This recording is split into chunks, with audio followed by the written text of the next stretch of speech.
ఇవాళ మేము తెలంగాణ వ్యాప్తంగా జెండా గద్దెలు కడుతున్నాం. మరి మంచి పెద్ద పెద్ద పార్టీలు, ఎప్పటి నుంచో ఉన్న పార్టీలు, బీజేపీ కేంద్రంలో అధికారంలో ఉన్నది, కాంగ్రెస్ రాష్ట్రంలో అధికారంలో ఉన్నది, బీఆర్ఎస్ మొన్నటి వరకు అధికారంలో ఉన్నది. మరి 2 నెలల కింద పుట్టిన మా పార్టీని చూసి బాగా భయపడుతున్నారు అందరు. ఎందుకంటే పొద్దున్న నుంచి ఎక్కడ పోస్టర్లు పెట్టినా చింపేస్తురట, ఎక్కడ పోస్టర్లు పెట్టినా తీసేస్తురట. అంత భయం ఎందుకు, అంత ఊలికెందుకు? ఎవరి జెండా వాళ్ళకు ఉంటుంది, ఎవరి కండువా వాళ్ళకు ఉంటుంది.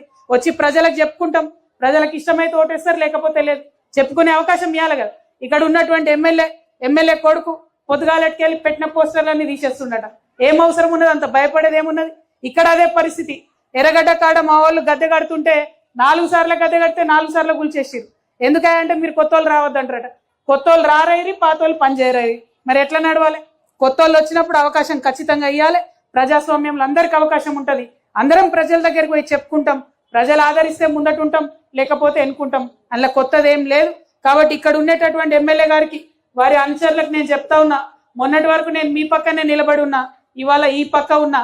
నాతో పెట్టుకున్నా, టీఆర్ఎస్ పార్టీతో పెట్టుకున్నా కూడా మంచిగా ఉండదు, పుట్టగతులు ఉండవు. జాగ్రత్త.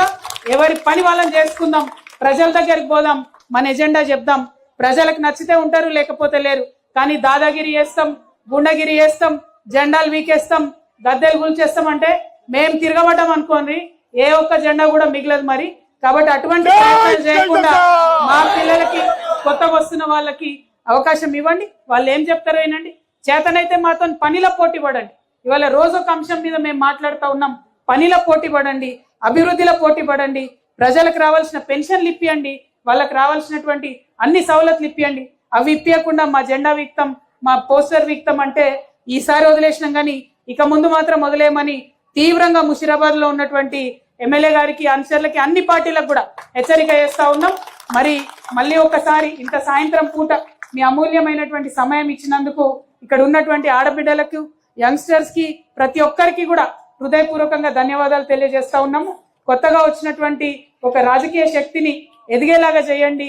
మీకోసం నిరంతరం కష్టపడి పనిచేస్తామని మాట ఇస్తా ఉన్నాను. Thank you. జై తెలంగాణ.